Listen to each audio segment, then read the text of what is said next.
जी स्वरूप सिंह जी। आज भी इतनी दिक्कत नहीं है। स्वरूप सिंह जी, आज पत्रकार वार्ता बुलाई गई, क्या मुद्दा है जिसके ऊपर चर्चा कर रहे हैं? सभी पत्रकार बंधुओं को मेरा नमस्कार। बंधुओं, आज से लगभग 10 दिन पहले जैसलमेर के बासंती गांव में एक भयावह घटना होती है और वही घटना आज लगभग 10 दिन बाद कांग्रेस के कुछ नेताओं ने उसको इतना तूल दिया कि देशद्रोही नारे पाकिस्तान जिंदाबाद के नारों में तब्दील हो जाती है। मैं आपको जैसलमेर के अतीत के कुछ अंश स्मरण कराना चाहूंगा। जैसलमेर में पालीवाल ब्राह्मणों ने सैकड़ों तालाब तत्कालीन वास्तुकला के अनुसार भव्य बनाए और जल की व्यवस्थाएं की बड़े सुंदर बनाए। कालांतर में कुछ घटना हुई तो पालीवाल यहां से पलायन कर गए। जहां से पलायन कर गए वो सारे गांव खाली हो गए।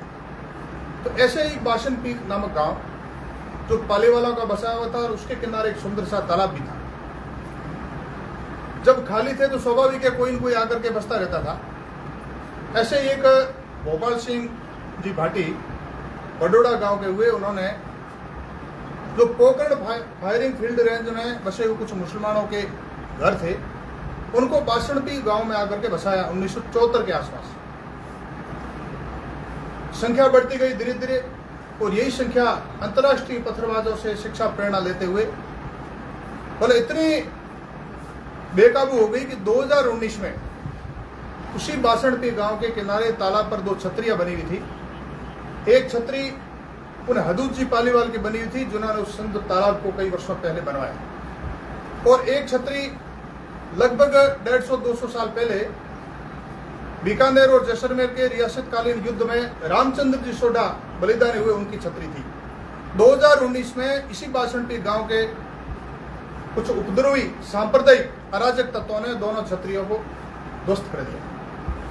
छतरियों के वंशजों ने, उन महापुरुषों के वंशजों ने उन छतरियों को पुनर्निर्माण करने का प्रयास किया, परंतु कांग्रेस का शासन होने के कारण न कोई प्रशासनिक और पुलिस का सहयोग मिला और मामला जस का तस रहा।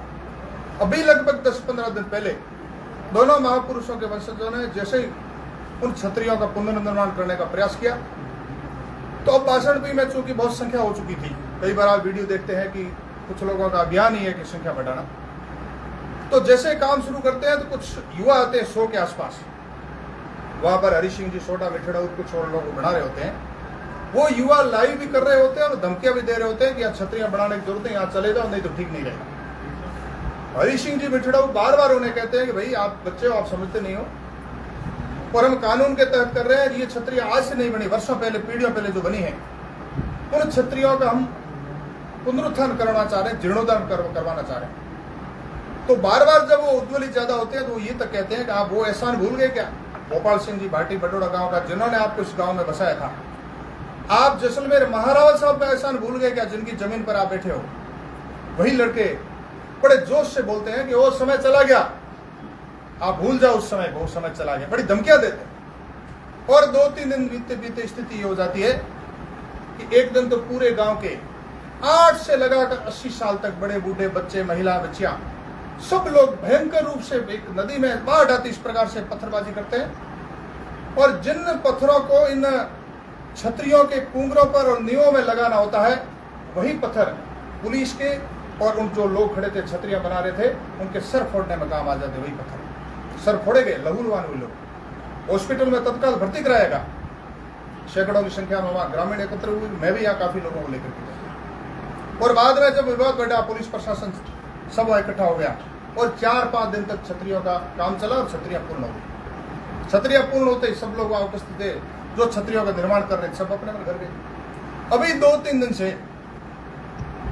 श्रीमान हरीश जी चौधरी, कांग्रेस के दिग्गज नेता, उन्होंने मोहब्बत की दुकान की दुकानदारी 5-7 दिन से सोशल मीडिया के माध्यम से प्रारंभ की। और ये मोहब्बत दुकानों में बिकती हमें पता नहीं था। 4-5 दिन से हमें पता चला कि मोहब्बत की भी दुकान लगती है, वो बिकती है मोहब्बत। और आज वो सैकड़ों गाड़ियों का काफिला लेकर के गए। तो दुकान जहां इन्होंने पहले तय की वहां तो दुकान नहीं लगी, लेकिन बाड़मेर और जैसलमेर के बॉर्डर पर उन्होंने बड़ी दुकान लगाने का प्रयास किया। मोहब्बत की दुकान लगाने गए थे, लेकिन नफरत का गोदाम खोल करके आ गए। उनकी भीड़ में पाकिस्तान जिंदाबाद के नारे लगे, वही नारे जो बासनपी गांव में लगे थे। अल्लाह अकबर के नारे वहां बासनपी में लगे थे, नारा तकबीर के भी नारे लगे थे, और बार बार वहां की मस्जिद में उस माइक से ऐलान भी हुआ करता था कि काफिर आ गए, पत्थर लेके आ जाओ, लाठियां डंडा लेकर के आ जाओ, और इनको क्षत्रियों के पुनर्निर्माण होने नहीं देना, उनको भगाना है। वही नारे आज भी उस भीड़ में लगे। मैं श्रीमान हरीश जी चौधरी से निवेदन करना चाहूंगा कि आपके नेताजी ने हमारे पूज्य संत प्रतापपुरी जी को थप्पड़ मारने की धमकी भी दी। मैं माननीय नेताजी को ये निवेदन करना चाहता हूं कि प्रतापपुरी जी ऐसे नहीं बैठे हैं कि कोई भी आकर के उनके थप्पड़ मार दे। और देसी भाषा समझे तो वही कहो कि प्रतापपुरी जी तरह पादर में कौन बैठा हो जो थे कोई उन्हें थप्पड़ मार दो, कोई हाथ लगाए जो वाला ठापड़े, और संत है, हिंदू समाज रा संत है और सनातन संस्कृति के पुरोधा वाहक है, उनके आप थप्पड़ मारने की बात कर रहे हो। यही संप्रदायवाद को और नफरत फैलाने वाले लोग, जातिवाद फैलाने वाले लोग, हिंदुत्व के ऊपर चोट करने वाले लोग, हमारे सांस्कृतिक पतन को बढ़ाना देने वाले लोग आज वहां मोहब्बत की दुकान खोलने गए थे और नफरत का बड़ा गोदाम खोल करके गए। ऐसे आप डरा के धमका के और हमारे एक महापुरुषों की जो विरासत है, पूर्वजों की विरासत है, हमारी परंपरा है, उनको चोटिल करके और भय पैदा करना चाहते हो। आपके शासन में ही तो ये क्षत्रिय पुनर्निर्माण करने का प्रयास किया था। अरे भाई, आप भी उस सनातन धर्म से हो, आप राजनीति के चक्कर में उस सनातन धर्म को भूल गए। आप वोटों के चक्कर में, वोट आपको कितने मिलेंगे कितने नहीं, मैं उसमें नहीं जाना चाहता, लेकिन वो महापुरुष थे। क्षत्रिय हर एक की ऐसे नहीं बनती भाई, माथे देने पड़ते, सर कटाने पड़ते, तब क्षत्रिय बनती है। आप सोशल मीडिया पे तो बोल जाओ कि मोहब्बत की दुकान लगाएंगे, लेकिन ये बलिदान जो महापुरुषों ने वर्षों तक दिया है। अच्छा, आप उन लोगों की बार बार पैरवी कर रहे हो जिन लोगों ने हमारे 800 साल तक मंदिरों को गिराया है और हजारों हजार जिन्होंने जनेऊ गिराने का संकल्प लिया है, उनकी बार बार आप पैरवी कर रहे हो। और आपके भीड़ के अंदर नारे लगते हैं अल्लाह अकबर, पाकिस्तान जिंदाबाद। ये आज की बात है, शाम को 3-4 बजे की बात। समाज जाग चुका है। ऐसे धर्म के नाम पर राजनीति करने वाले लोग, और हमारा कुछ भी हो जाए हमें राजनीति करनी, केवल वोट पाने की जो एक संस्कृति है, इन्होंने एक परंपरा बना ली है। गए तो थे, नाम तो उन्होंने राम धुन का दिया, गाने वाले थे राहुल धुन, लेकिन वो रहमान धुन गा करके आ गए। उस बॉर्डर पर एक संप्रदायवाद का एक उन्माद फैला करके आ गए।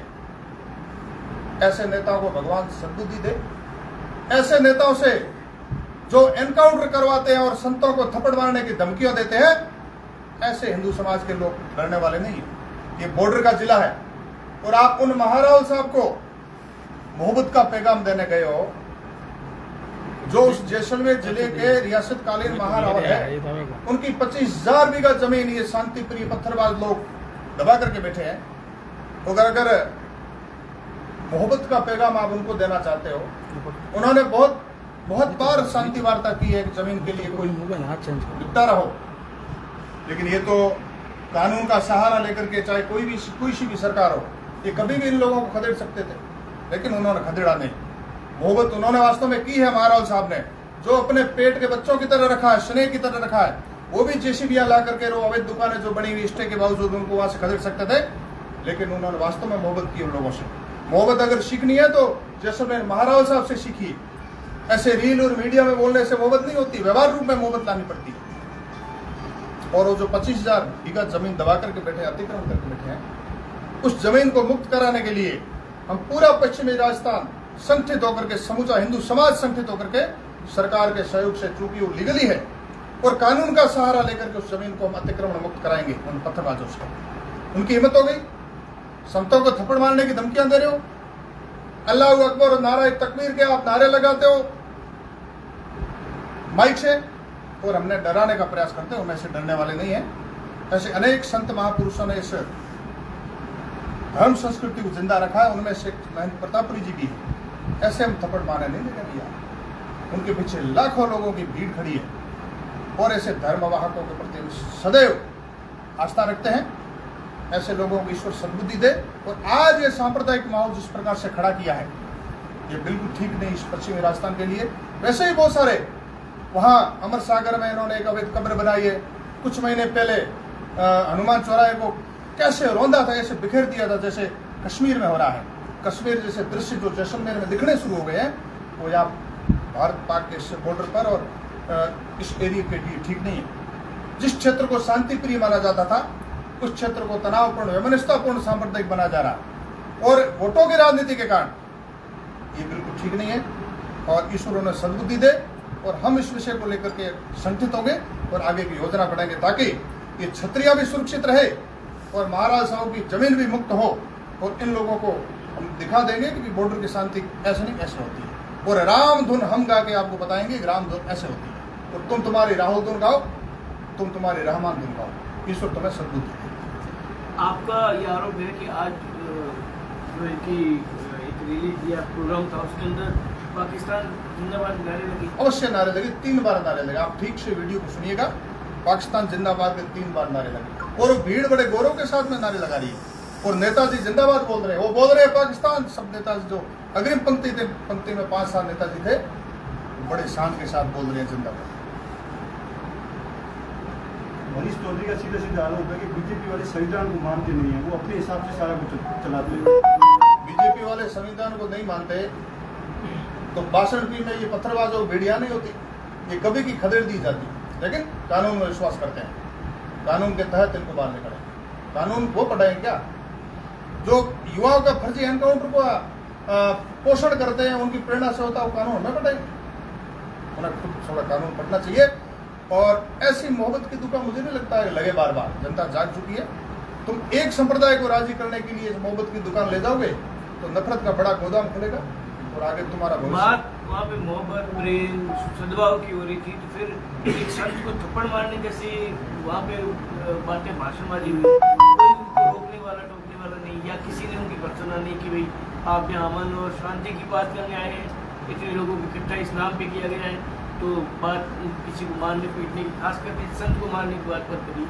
देखिए, इस कांग्रेस का जो डीएनए है, दिल्ली में इनके जो आका बैठे हैं, ये मिक्स वेज है।